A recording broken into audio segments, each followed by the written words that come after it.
So, hi, once again, we are here to start, DC motor, or we can say DC machine, and this is for BTech students.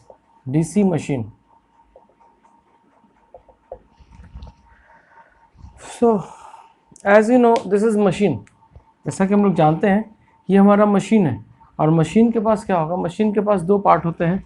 Every machine has got two parts. One is stator and second is rotor. So DC machine के case में बहुत ही brief में आपको लेकर चल रहा हूँ. DC machine के केस में याद रखिएगा कि this is stator and stator here is field winding. Here field winding is acting as stator here, and this is rotor here acts armature winding. So armature is rotating here, so armature winding and field winding. And we know that what is the work of field winding? Field winding is to produce flux, field flux. ये आपको field flux produce करके देगा. What will be the armature winding? ये armature winding आपको EMF induce देगा और आपको torque देगा. किस केस में? अगर ये मोटर होगा तो आपको टॉर्क देगा, और अगर आपका ये जनरेटर होगा तो it will give you what? EMF, induced EMF, so that we can apply to the load. Now the question is कि हमारा ये डीसी मशीन काम कैसे करता है, हाउ इट वर्क्स. तो डीसी मशीन में हम क्या करते हैं कि डीसी मशीन में सबसे पहले हम बहुत ही ब्रीफ में बात कर रहे हैं. डीसी मशीन में सबसे पहले आप क्या करोगे? एक पोल शू लोगे, यानी कि यहाँ पर एक फील्ड वाइंडिंग आप प्लेस करोगे. This will be your field winding, right?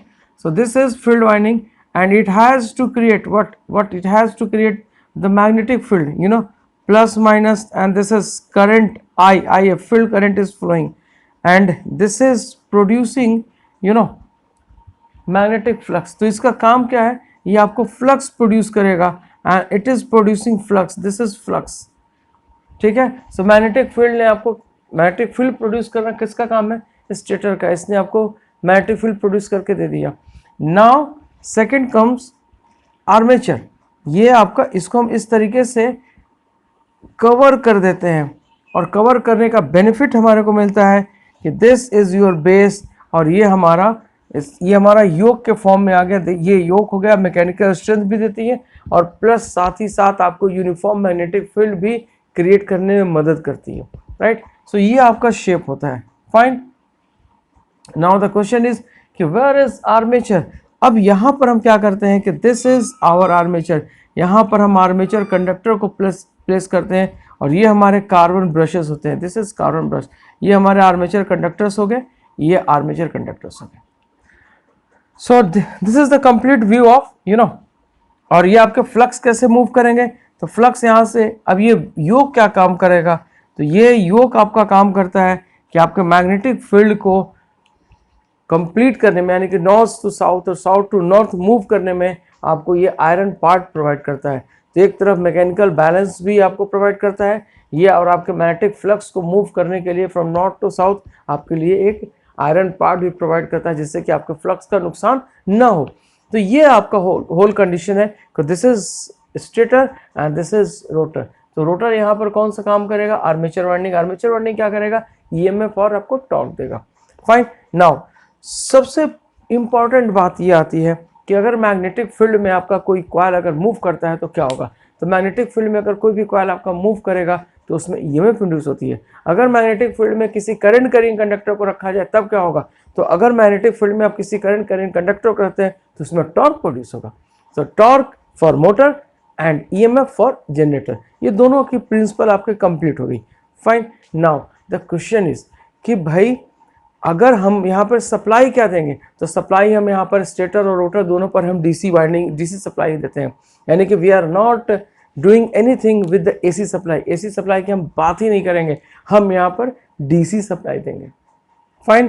तो डीसी सप्लाई के केस में जरा समय आपको हम जनरेटर का एक एग्जांपल लेते हैं कि अगर हमने जनरेटर लिया और मोटर लिया तो उस कंडीशन में होगा क्या, कि मोटर कब होगा और जनरेटर कब होगा, राइट? तो ये ज़रा मैं आपको समझाता हूँ मैं, उसके बाद फिर मैं आपको आगे बात करूँगा मैं. सो ये आपका मोटर का कंप्लीट व्यू हो गया.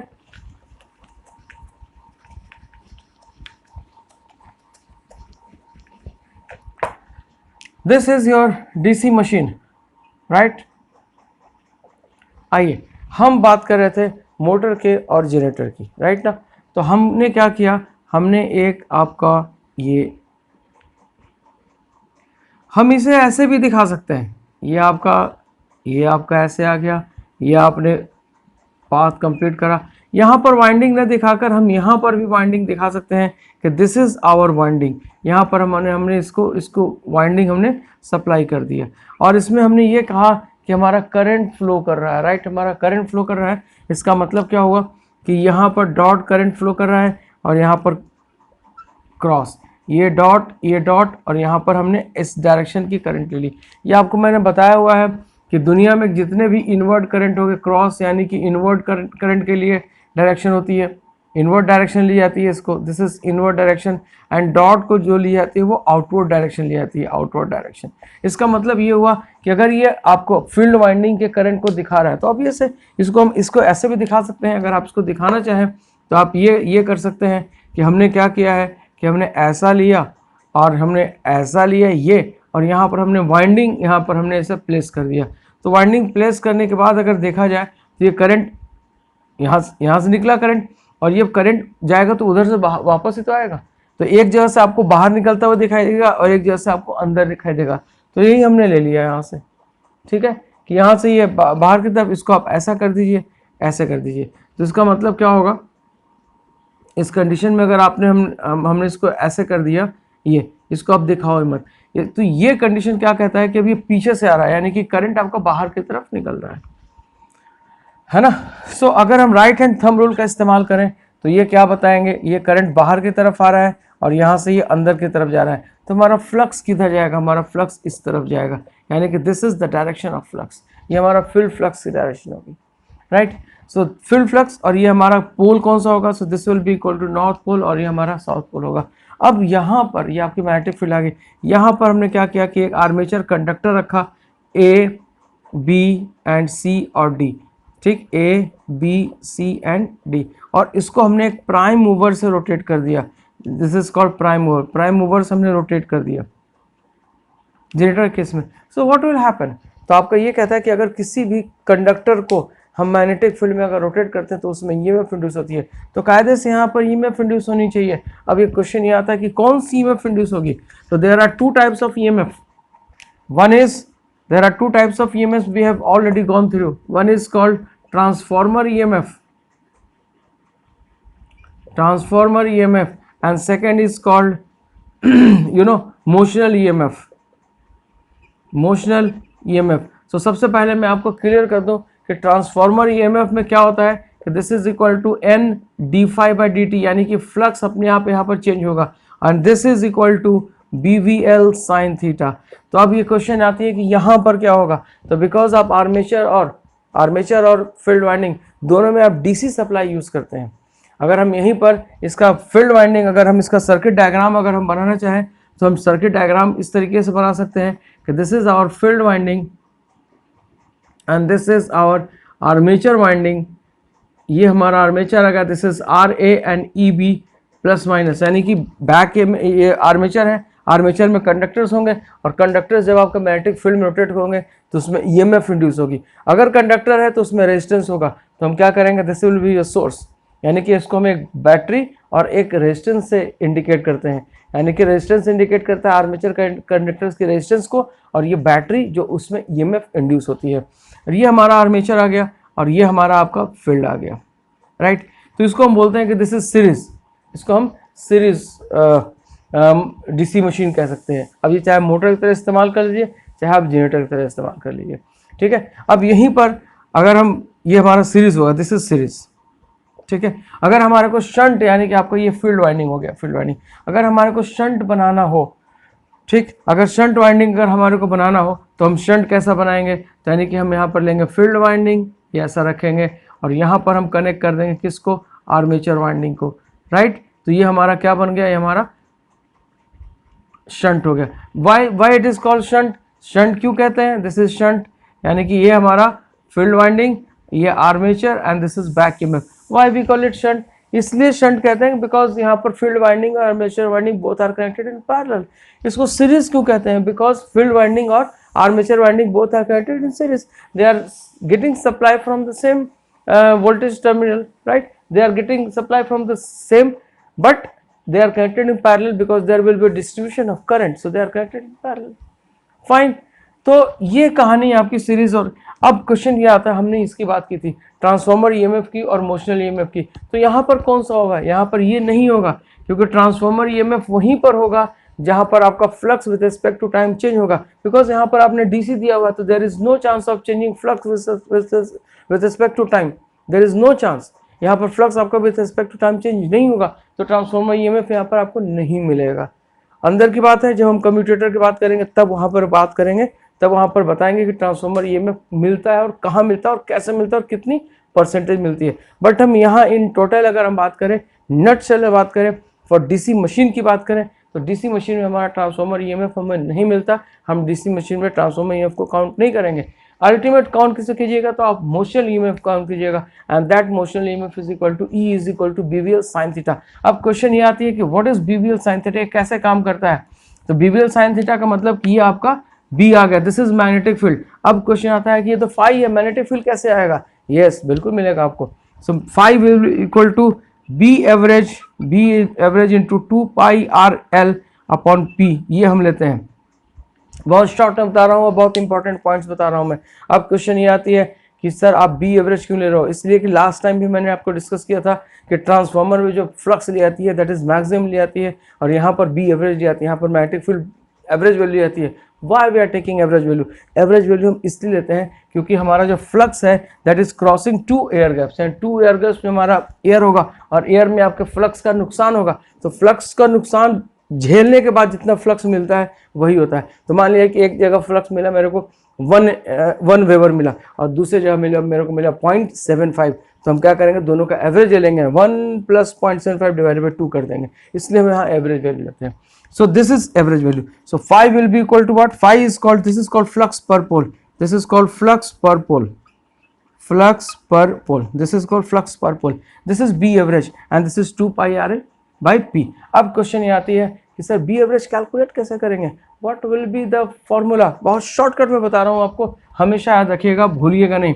तो हमारे को ट्रांसफॉर्मर ईएमएफ, तो हमारा काम खत्म हो गया। ट्रांसफॉर्मर ईएमएफ डीसी मशीन में काम नहीं करता, हमेशा याद रखिएगा, डीसी मशीन में ये काम नहीं करता, ठीक है? डीसी मशीन में काम नहीं करता, जब तक एसी नहीं देंगे तब तक आपका यहाँ पे ट्रांसफॉर्मर ईएमएफ का काम नहीं होगा। अब इसकी भी बात हम बाद में करेंगे।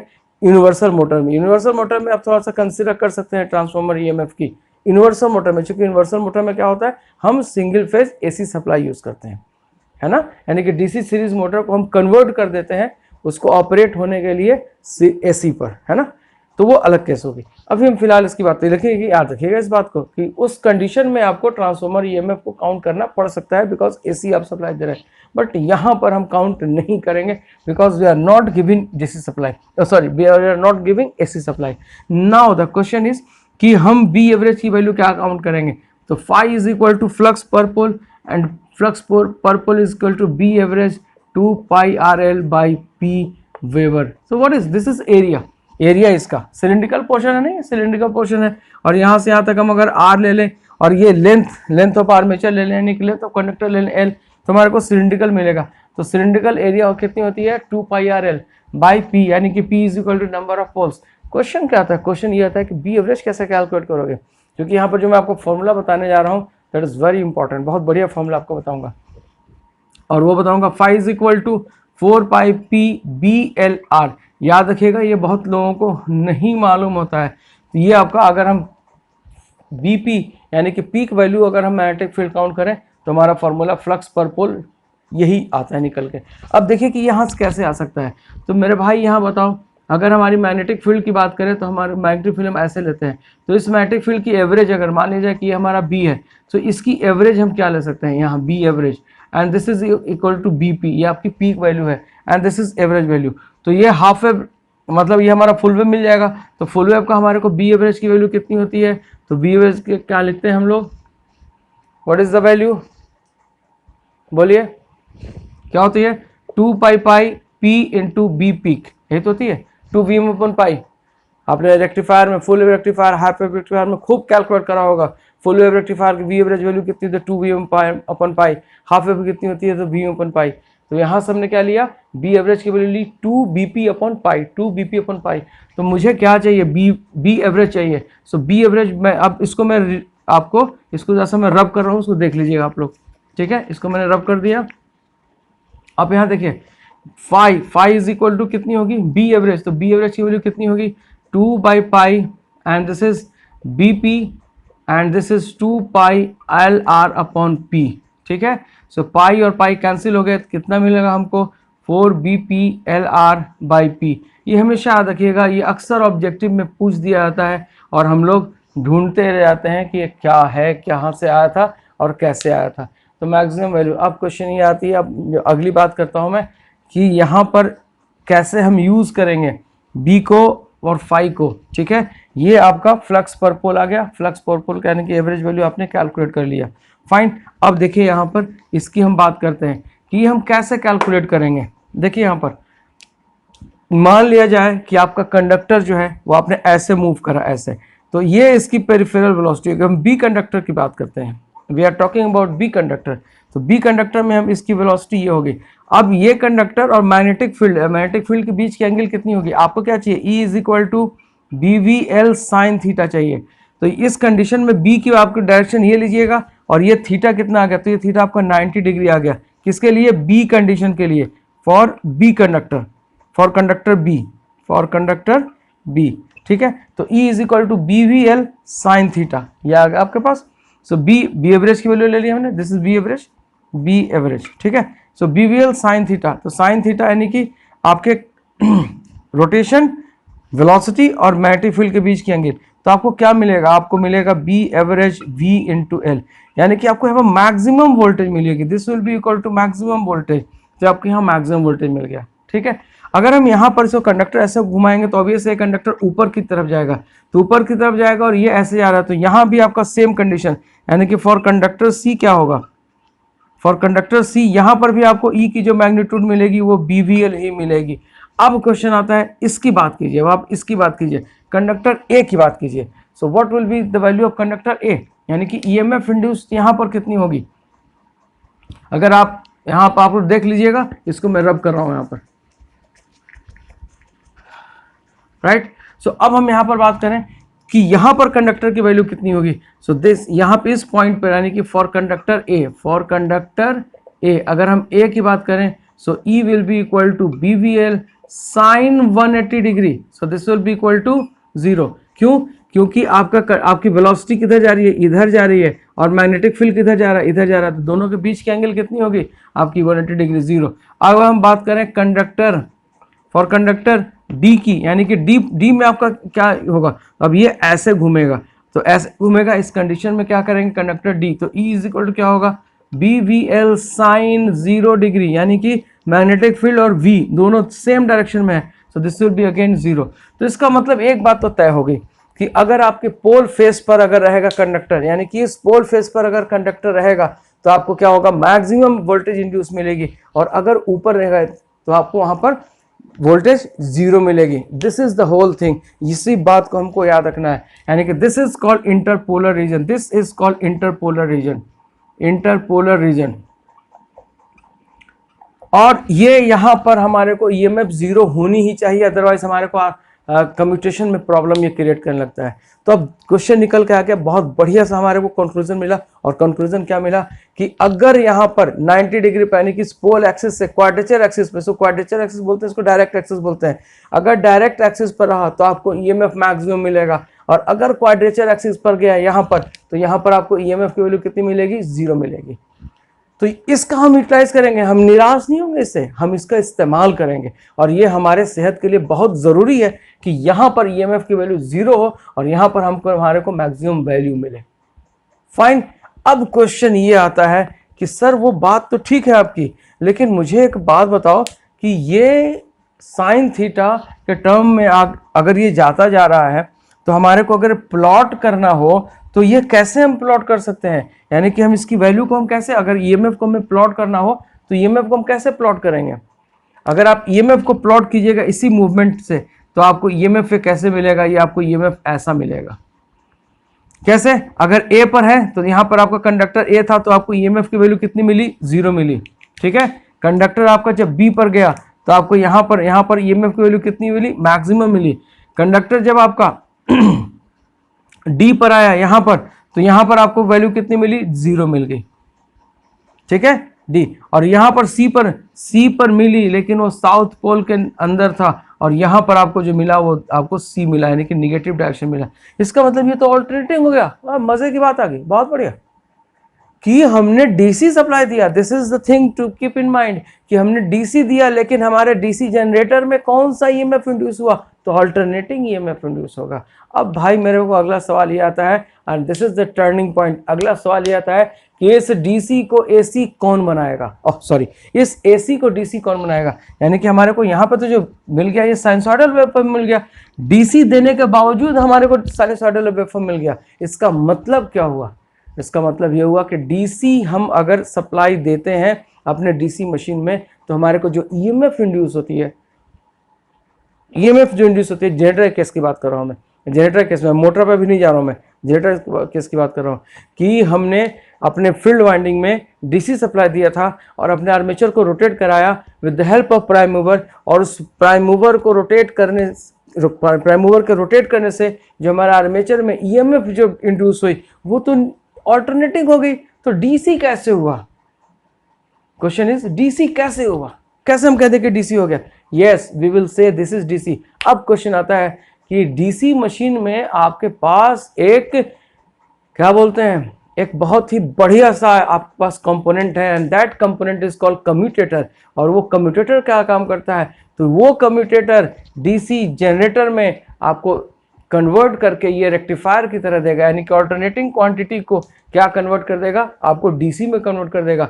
और अगर ये मोटर होता तो मोटर के कंडीशन में ये इन्वर्टर की तरह काम करता है। यानी कि आपका कम्यूटेटर, अब एक लाइन याद रखिएगा कि अब कम्यूटेटर का आ गया, नेक्स्ट हमारा फंक्शन स्टार्ट होगा कम्यूटेटर का, कि कम्यूटेटर में क्या करेगा, कम्यूटेटर का फंक्शन क्या होगा।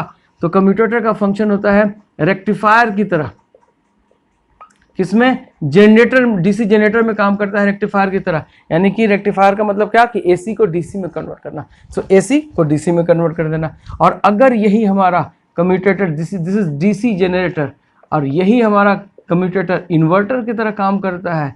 इन्वर्टर कहाँ पर, तो डीसी मोटर में। यानी कि इन्वर्टर का काम क्या है, तो इन्वर्टर का काम है डीसी को एसी में कन्वर्ट करना।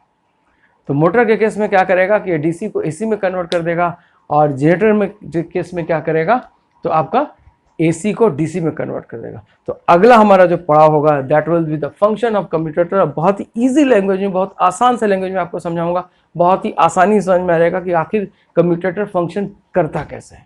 Thank you.